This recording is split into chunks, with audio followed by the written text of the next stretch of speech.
cabe a mim hoje falar um pouco sobre segurança, sabor e sensibilidade voltado para a área hospitalar.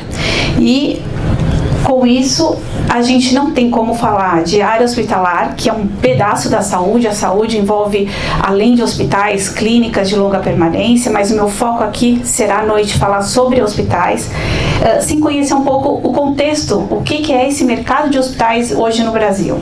Todos sabemos a presença, eles são divididos em dois grupos, então a gente tem hospitais privados e hospitais públicos, quase 50% a 50%. Privados no 58% e públicos 42%.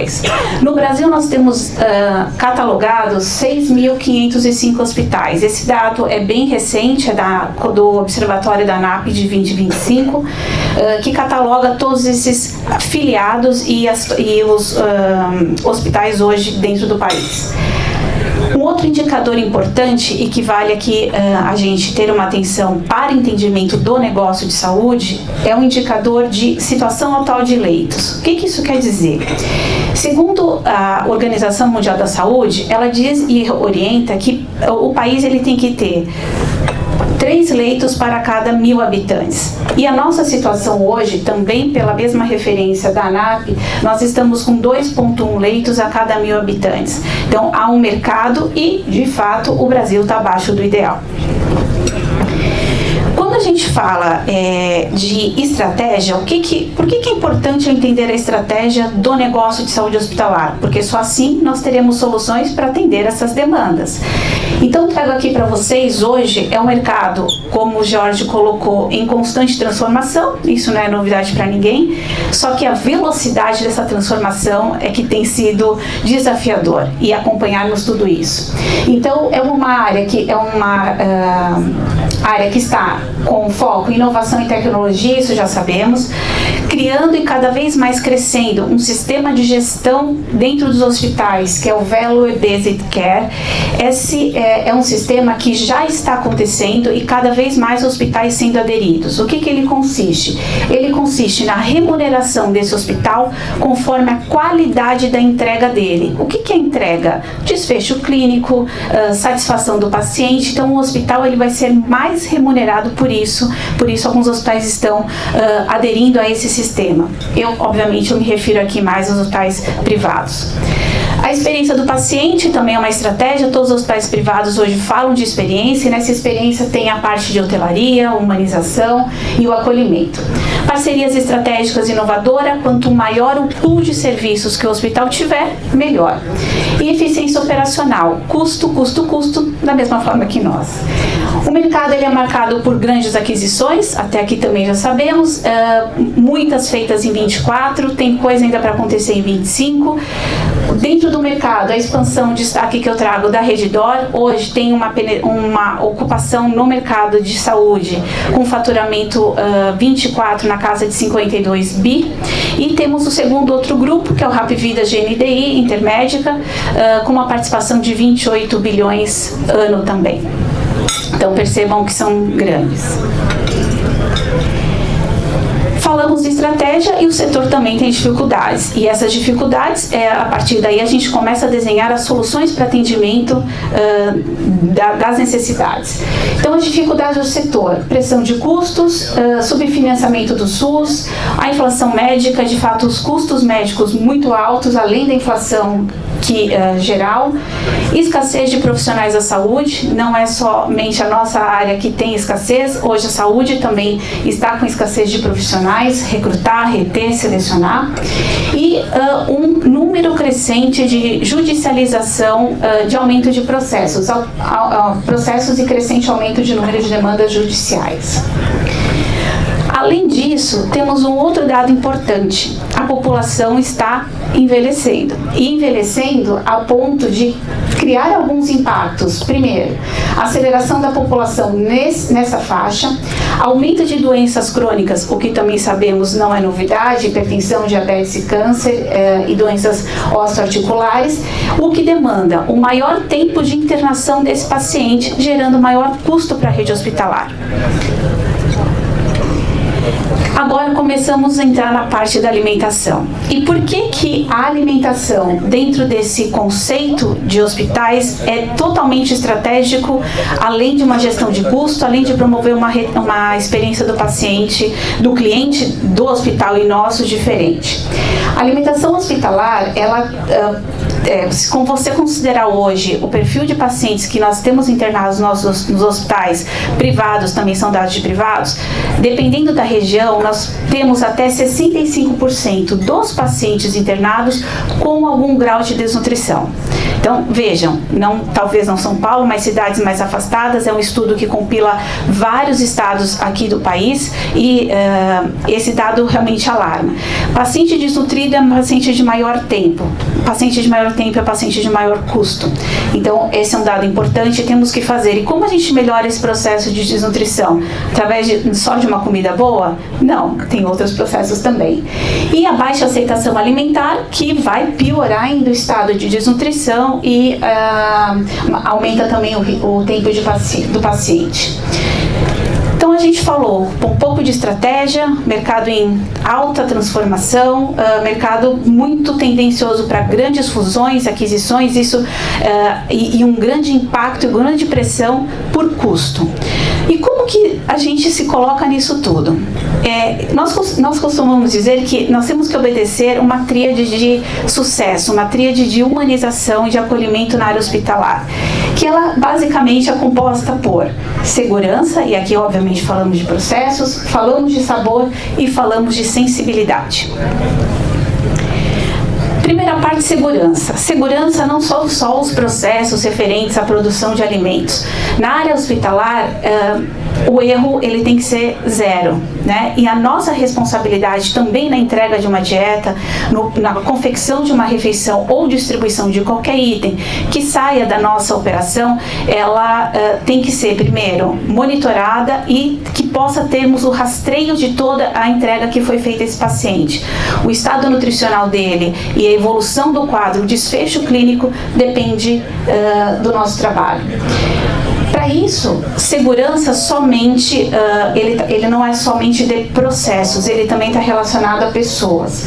Então, quanto mais a gente conseguir otimizar o uso de ferramentas para minimizar o trabalho manual, isso de fato é o ideal. E no hospital ainda nós temos oportunidades de melhorar a parte de sistemas como soluções hoje que nós temos disponíveis aqui no país. Sabor.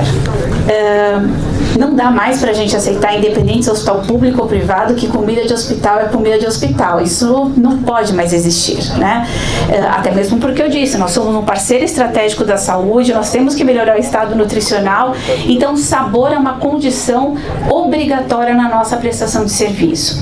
E o sabor, ele está envolvido numa comida gostosa, porque isso vai melhorar o tempo de internação do paciente, melhora o estado físico e emocional, e quando a gente fala de sabor, a gente fala também de comfort food, a gente fala das tendências hoje que o mercado de toda a parte globais, né, de consumo de alimentação com alimentos frescos e gostosos, né, obviamente, com todo o frescor, sejam incorporados no cardápio. Também como sabor, é importante a gente ter uma atenção ao tipo de cardápio. Que cardápio é esse que a gente vai oferecer àquele paciente? Nem toda a preparação fica boa depois de empratada e servida 40, 50 minutos depois até chegar a esse paciente. Então é um ponto importante de relevância quando a gente fala de sabor. Não adianta você ter toda uma técnica e não utilizar da melhor forma. E no sabor eu chamo uma atenção para uma coisa muito importante. A gente melhora sabor com ciência, e a ciência que eu me refiro aqui é a gastronomia. E a gastronomia, ela vem com o objetivo de extrair o que tem um alimento de melhor. Portanto, temos que usar isso a nosso favor. Não é só tecnologia, é gastronomia também. E aí a gente fala de sensibilidade. A sensibilidade é acolher, é fazer, ter uma escuta de fato ativa, entender a demanda do paciente, propor soluções que ele se sinta mais acolhido naquele momento. Mas sempre a gente fala de paciente. Claro, é o nosso primeiro cliente, depois vem o médico. Mas e o colaborador daquele hospital? Também não tem que ser acolhido? Se é um serviço de pessoas, pessoas cuidam de pessoas, a gente também tem que estar olhando para este público. Obviamente, esses pratos aqui, a gente trabalha um pouco de tendências no que, quando tange pediatria, isso cai muito bem e melhora muito a aceitação. Então, criança que não come beterraba passa a comer beterraba porque a beterraba veio de uma outra forma. Na sensibilidade, portanto, o ambiente ele tem que ser acolhedor, a comunicação tem que ser fluida, temos que ter criatividade e bastante empatia. E a sensibilidade também traz um ponto comercial. Como? A relação de parceria com o prestador, com nós prestadores, com quem contrata o nosso serviço, é fundamental. Não tem serviço que prospere sem que haja uma relação comercial saudável. Então, essa sensibilidade de propor, de entender e de estar à frente das demandas do cliente é fundamental para o nosso sucesso e o sucesso do hospital também. Quando a gente fala, então, dos eixos da tríade, né, sabor, sensibilidade, a gente não pode deixar de falar de tecnologia. A tecnologia, ela vem manter essa tríade. E eu vou passar um vídeo que é 1 minuto, não mais do que isso. Como essa tecnologia hoje está dentro dos hospitais? Talvez alguns de vocês já tenham visto o vídeo, mas eu acho que vale a pena uma reflexão. A tecnologia, ela vem para agregar, a tecnologia no serviço de pessoa para pessoa tira a questão da humanização. É uma reflexão que demoraria mais alguns minutos e eu deixo para vocês, mas eu vou mostrar. O hospital mais futurista do mundo está na China e é uma loucura. Bem-vindos ao Hospital de Zhengou, onde a tecnologia revolucionou a medicina. Aqui, robôs se movem pelo teto, androides ultra-realistas te recebem com sorriso e as enfermeiras usam o verbo artes. Precisa de medicamentos urgentes, sem problemas. Pequenos robôs viajam por trilhos no teto para entregar remédios e equipamentos em segundos. Aqui é tudo limpo, máxima higiene. Robôs com luzes ultravioleta desinfectam corredores e quartos sem intervenção humana. O hospital é tão grande que as enfermeiras usam bicicletas e até ônibus elétricos para se mover rapidamente. Farmácias ultramodernas. Braços robóticos selecionam e enviam medicamentos por um tobogã direto para os enfermeiros, evitando erros médicos. Com essas inovações, médicos e enfermeiros têm mais tempo para cuidar dos pacientes. A China já vive no futuro. Será que aceitaria ser atendido por um robô? E no seu país? Conte-nos nos comentários como são os sistemas de saúde. Esse é o hospital da China com aproximadamente 7.000 leitos, então por isso que aqueles carrinhos que transportam também pessoas. Mas a tecnologia e a provocação que a gente reflete, não adianta a gente ter a tríade sem que a gente esteja atento realmente às inovações tecnológicas. A tecnologia não vem tirar a pessoalidade do nosso negócio. A tecnologia vem transmitir com que tenhamos mais tempo para exatamente cuidar de quem precisa. Opa. Para eu finalizar aqui, a minha sugestão é que a gente tenha um olhar para essa tríade com um olhar 360. Nós somos um eixo muito importante do ecossistema hoje da área hospitalar. Portanto, fazemos a diferença, recuperamos pacientes, diminuímos tempos de internação. Nosso papel é muito importante neste segmento. A visão estratégica no processo de gestão. A eficiência do hospital nos resultados clínicos, somos responsáveis por isso. Excelência dentro do ecossistema hospitalar. A alta do paciente mais rápido, isso não gera custo, o custo é muito menor, então é importante que ele tenha esse indicador. E os avanços tecnológicos não vão, como eu disse, tirar a nossa pessoalidade, o atendimento do paciente. Eles vão promover uma maior atenção e ao cuidado daquele doente que ali precisa, do acompanhante ou do colaborador também. Bom, eu tinha 20 minutos, eu acho que eu cravei. Se tiver alguém que tiver alguma dúvida, eu estou à disposição. E muito obrigada.